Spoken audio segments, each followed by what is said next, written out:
Hi guys, so the pup is down for the next hour, so I have a quick minute to put together this lemon lavender granola recipe that I've been really wanting to try over the last couple weeks. So it's a couple of simple ingredients that I'm sure all of you guys have in your own pantry. Some nuts, some seeds, and the star being the oats.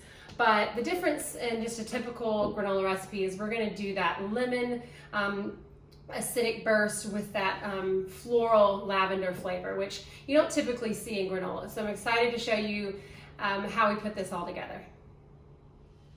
Okay, so we're going to first start with the nuts. So I've taken 1 cup of chopped walnuts, and I'm going to put that right in. I've taken another cup of chopped almonds because I like almonds and I love walnuts. Those are my 2 favorite nuts. And then I decided that I wanted to put in a 1/2 cup of hemp seeds. So we're gonna mix that in as well. And then I love pumpkin seeds. I have about a 1/2 cup here, so I'm gonna toss those in too. So we're gonna mix all those up.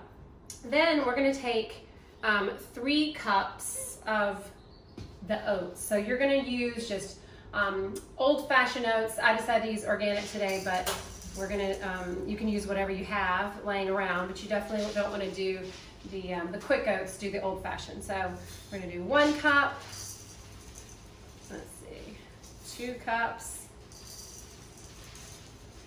and 3 cups. So we're gonna toss that around, and then I'm gonna take you over to my stove, and I'm gonna show you how I put together the liquid part that goes into it. So we've preheated our oven to 350, and while that's preheating, we're gonna put together this syrup. So I'm gonna take a 1/2 cup of coconut oil. You could use olive oil, but you want just a normal base oil to coat this with.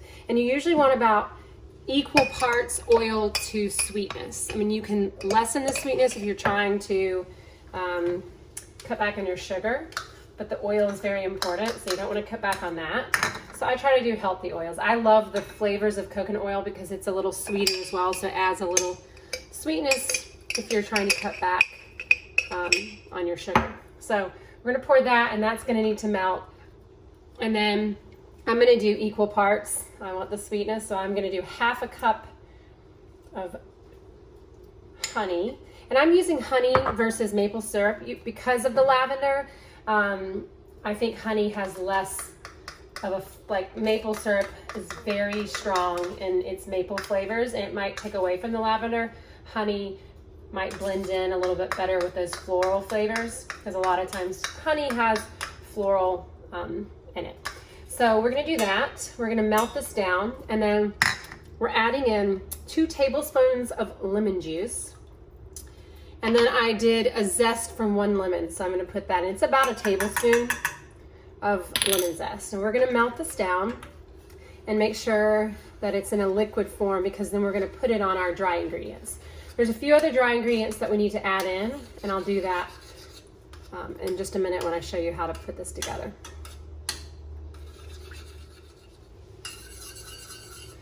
All right, I've been cooking this for about 2 to 3 minutes on just a low heat, and look at that, so you can see how it's like a syrupy liquid, and everything is melted together. So we're gonna turn it off, and we're gonna take it over to our dry ingredients and add that in. Okay, now that we're done with that simple syrup, I'm back to my dry ingredients. I'm gonna show you how to put it together. So I'm gonna add a few other things into this dry ingredients before we toss this, but first I'm gonna add 3 tablespoons of this dried lavender. So I got this from Los Blanos, which is a lavender farm in New Mexico, and I have used this so many times. I've been using it in like simple syrups to put in cocktails. I've been using it in coffee. That's probably my favorite way. And then this is my first time using it in granola, but trying to get creative with it. So I'm gonna put that into the dry ingredients. And I'm also going to use some sea salt. So probably about a 1/2 teaspoon. You don't want to use a lot, but it's always nice. Salt always helps bring out a lot of the flavors. So I'm going to use this crunchy sea salt and just kind of put it in there. Again, I'm just going to toss this with my hands. And now in go the liquid. So I'm just gonna pour this over this granola.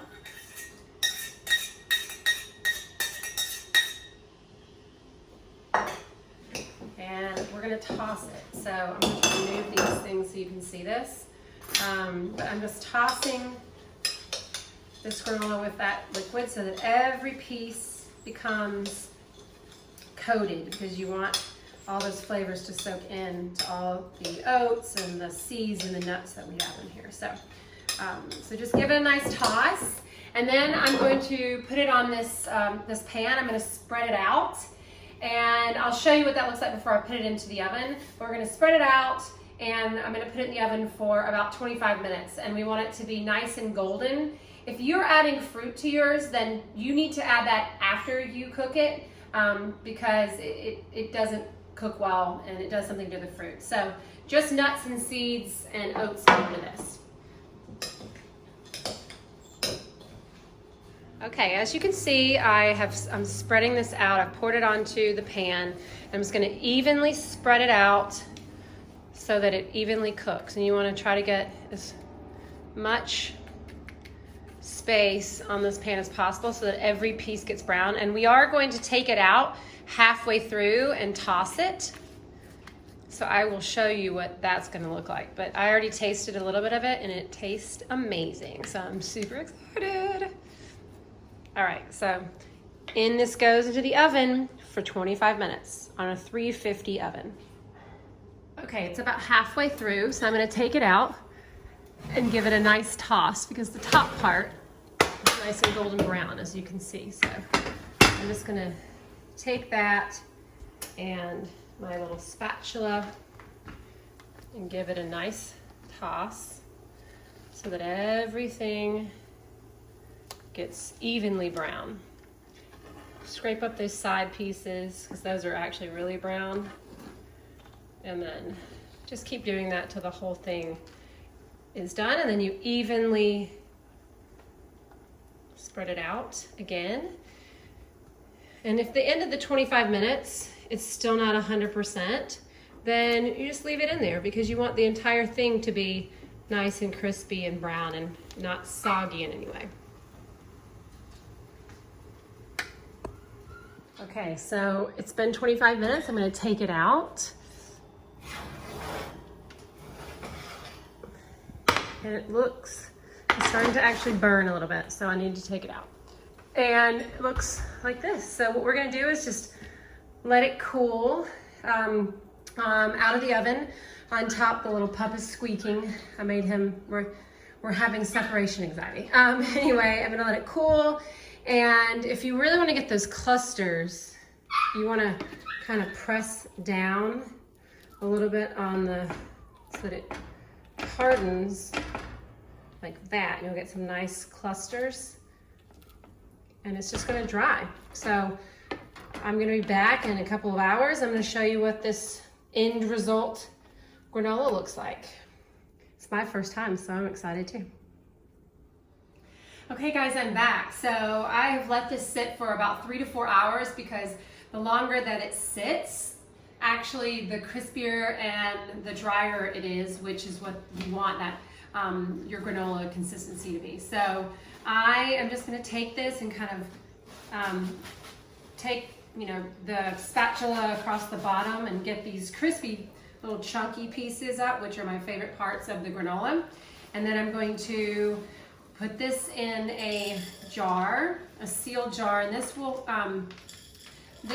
last. I might need to get a different spoon to put this in. This is not really working, but this will last in your pantry for up to 2 weeks if it's sealed. So I'm going to taste it really quickly.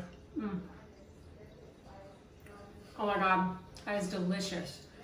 I would say for my first time making granola, it turned out pretty good, but it has just that, you can taste all the nuts and the seeds, and then that crunchy granola with the honey, and then you get like a pop of the floral lavender with a little bit of that lemon.